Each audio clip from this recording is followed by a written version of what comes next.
Oke, halo. Bismillahirrahmanirrahim. Assalamualaikum warahmatullahi wabarakatuh. Oke, anak-anak, kita ketemu lagi di video yang kedua, masih dari materi tentang ikatan kimia ya, yaitu tentang ikatan logam ya. Nah, anak-anak, kan kita udah ngomongin tuh ya, ada ikatan ion, ada ikatan kovalen, ya enggak? Nah, Pak, bagaimana kalau misalnya apa yang terjadi kalau pada sebuah logam gitu, misalnya pada besi gitu ya. Nah, seperti yang kita tahu dan kita udah belajar ya dari waktu masih di SMP atau mungkin di SD ya, kita sudah belajar bahwa salah satu ciri dari zat padat itu molekulnya itu sangat-sangat rapat ya, seperti itu. Jadi rapat ya, rapet gitu kan kalau kita lihat sama kita. Nah, sebenarnya kalau kita zoom lagi sama kita zoom lagi gitu ya, zoom out ya, itu nggak bener-bener rapat banget gitu ya. Nah, tapi, ada sesuatu yang kalau bahasanya Bapak itu mungkin kayak merekatkan mereka gitu ya, merekatkan merekatkan kayak lem gitu ya yang nempelin mereka. Nah, apa yang nempelin mereka? Ya elektron, kayak gitu. Jadi, istilahnya nih kalau kita perhatikan, di sini nih seperti ada batu di tengah-tengah, sungai. Jadi kan arus sungainya itu tuh, mengalir kan, ya nggak? Nah, seperti itu. Nah, jadi sebenarnya nih, di sini nih antara antara si batu-batuan ini nih ada arus sungai yang mengalir gitu kan ya. Nah, arus sungai yang Pak Budi maksud itu adalah elektron dan batu yang Pak Budi maksud itu adalah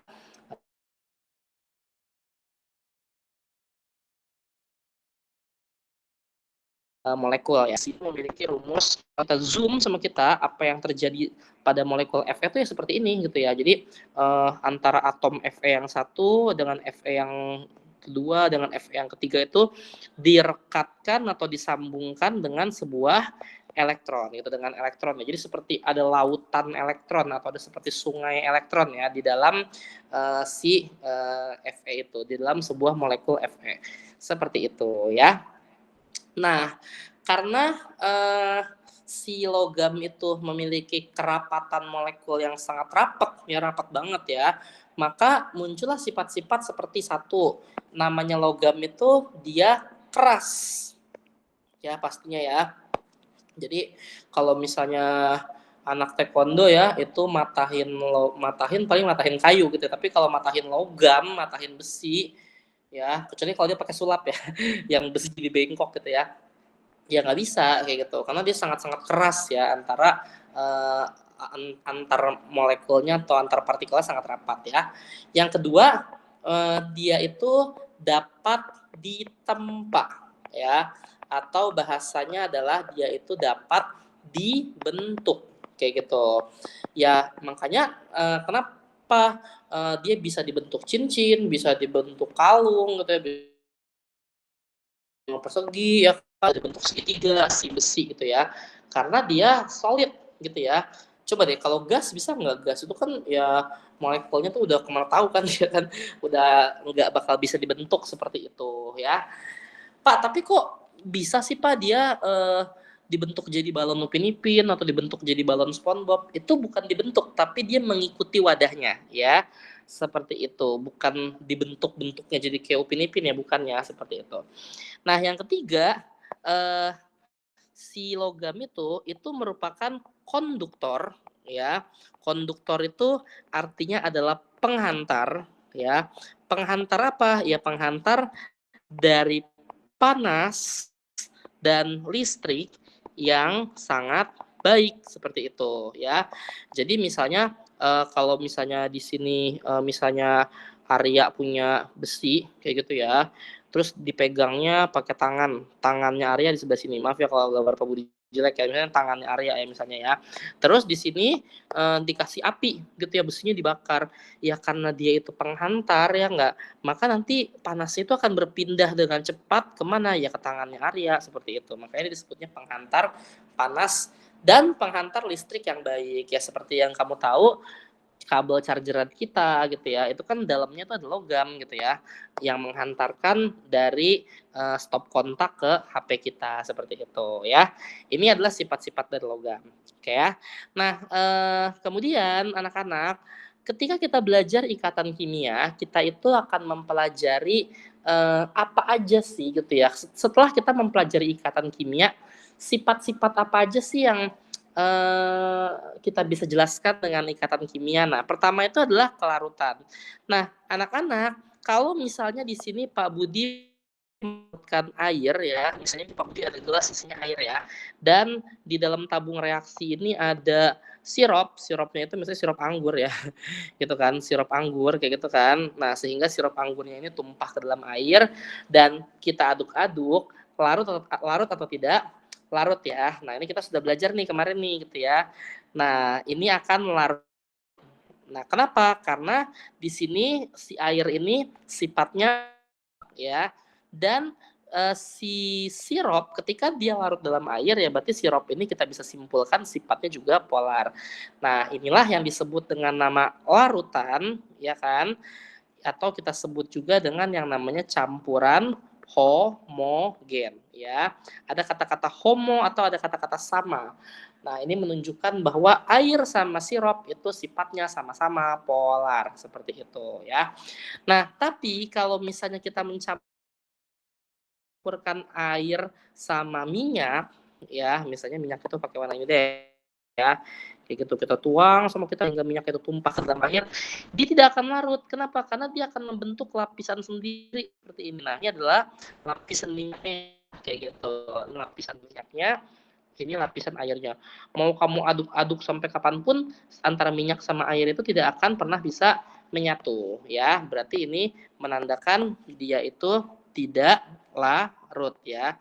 Kenapa dia tidak larut? Ya karena kita sudah belajar nih kemarin nih, air itu sifat polar tapi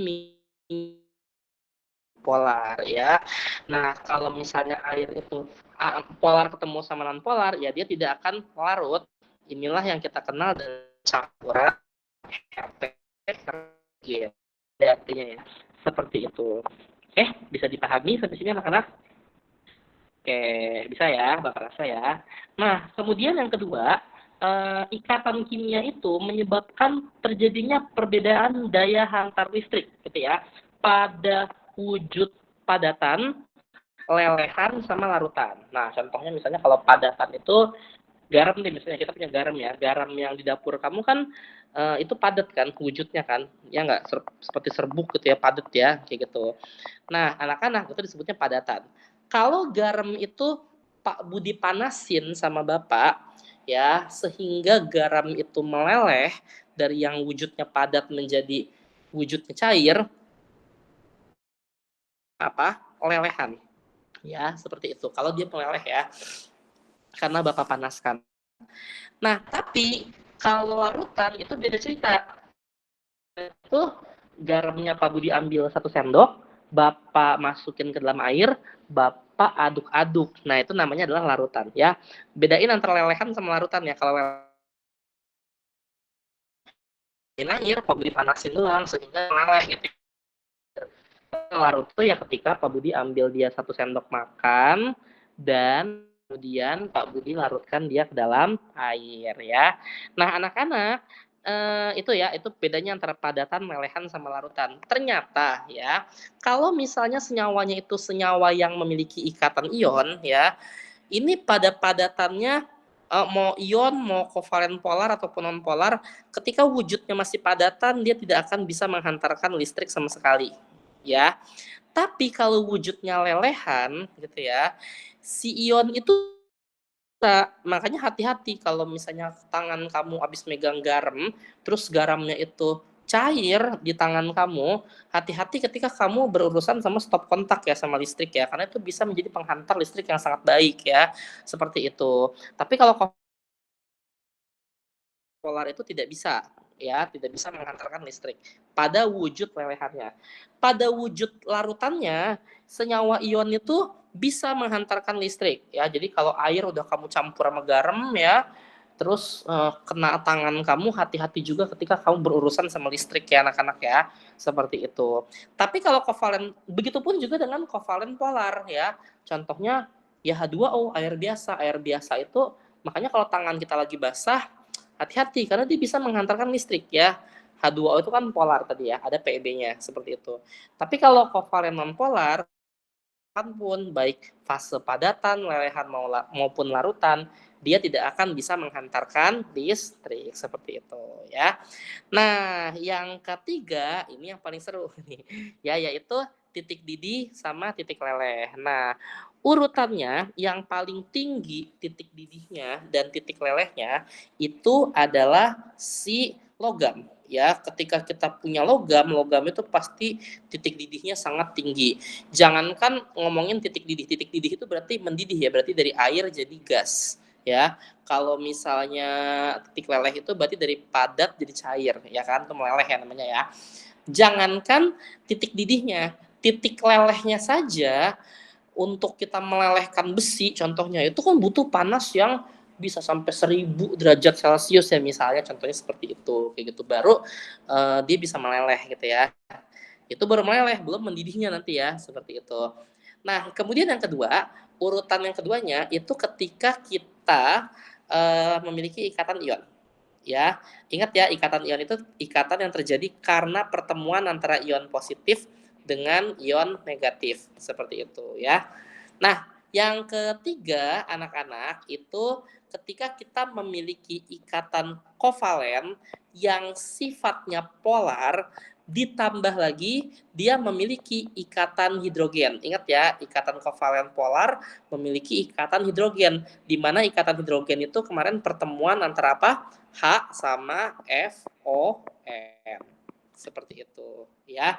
Yang keempat, ikatan kovalen polar biasa tapi tidak memiliki ikatan hidrogen. Ya, berarti cuma ada pertemuan antara ya dipol positif sama apa? Dipol negatif ya.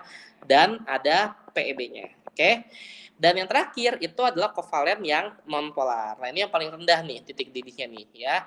Nah, ikatan kovalen nonpolar itu ya berarti ya udah dia tidak memiliki ini, tidak memiliki dipol positif dan negatif, dan dia juga tidak memiliki yang namanya PeB seperti itu ya. Oke, nah contoh misalnya nih ya, Pak Budi punya soal seperti ini. Bapak punya 5 macam zat ya, ada H2O, SO2, SO3, NaCl, dan Fe. Pak Budi minta kamu urutkan titik didihnya ya. Nah, anak-anak, yang paling gampang adalah ya kita cari logam, itu yang paling tinggi ya. Ya ketika di sini satu-satunya logam di sini adalah Fe ya, biasanya yang cuma satu unsur seperti ini tuh logam biasanya ya. Ya berarti otomatis di sini tanpa harus kita bahas sama kita, urutan nomor 1 itu pasti adalah si Fe. Ya, kenapa? Karena dia itu adalah logam, ya kan? Seperti itu.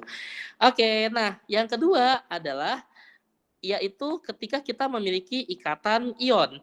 Ikatan ion itu ingat ya waktu kelas 10 pertemuan antara apa sama apa? Ion positif sama ion negatif. Dari mana kita bisa menentukan ion positif sama ion negatif? Ya dari yang namanya konfigurasi. Benar nggak? Contoh yuk, H2O. H2O itu berarti 1 H sama 8O, 2 sama 6. Oke. Ini elektron valensinya 6. Minus ya, menerima ya dia ya, cenderungnya ya. Ini satu itu nggak bisa diapa-apain, nggak bisa dilepas, nggak bisa diterima.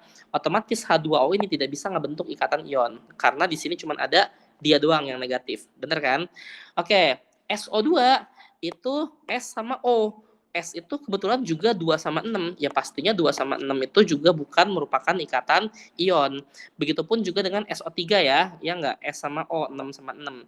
Nah, bagaimana dengan NaCl? NaCl itu Na 281 sama Cl 287. Bener nggak? Oke, nah di sini ini bisa ngebentuk ikatan ion nih. Kenapa? Karena 11 Na-nya itu akan membentuk 281, membentuk ion positif ya, Na plus ya dilepas ya. 17 Cl akan membentuk ion negatif 287 menerima 1 sehingga jadi Cl-. Nah, berarti peringkat nomor 2-nya adalah si NaCl. Ya, jadi dari jenis ikatan saja kita bisa menentukan apa ya? Iniannya loh, apa namanya? Apa sih namanya? Titik didihnya ya, titik didihnya seperti itu. Gedean mana gitu ya. Nah, yang ketiga itu diisi sama ikatan kovalen yang polar dan dia itu memiliki ikatan hidrogen ya. Ikatan hidrogen itu pertemuan antara apa sama apa, handphone, H ketemu FON, ya kan? Nah, di sini anak-anak sebenarnya berarti kan ini udah, sisanya tinggal SO3, SO2 sama H2O. Ya sudah pasti yang memiliki ikatan hidrogen adalah H2O. Kenapa? Karena ada pertemuan antara H sama O. Bener nggak? Kayak gitu. Ya tanpa harus kita gambar pun sama kita langsung bisa menentukan H2O ini dia memiliki yang namanya ikatan kovalen, polar, dan ada ikatan hidrogennya ya. Yang keempat itu ikatan kovalen polar biasa. Nah, di sini menyisakan dua nih. Ada si SO2, ada siapa? SO3. Ya, berarti mau nggak mau kalau begini kita harus gambar ya. Dan karena ini melibatkan lebih dari dua unsur, SO2 kan S-nya 1, O-nya 2, ya kan? Nah, berarti mau nggak mau harus digambar, ya nggak? Kayak gitu. Yuk gambar yuk SO2. SO2 itu SOO, begitu ya.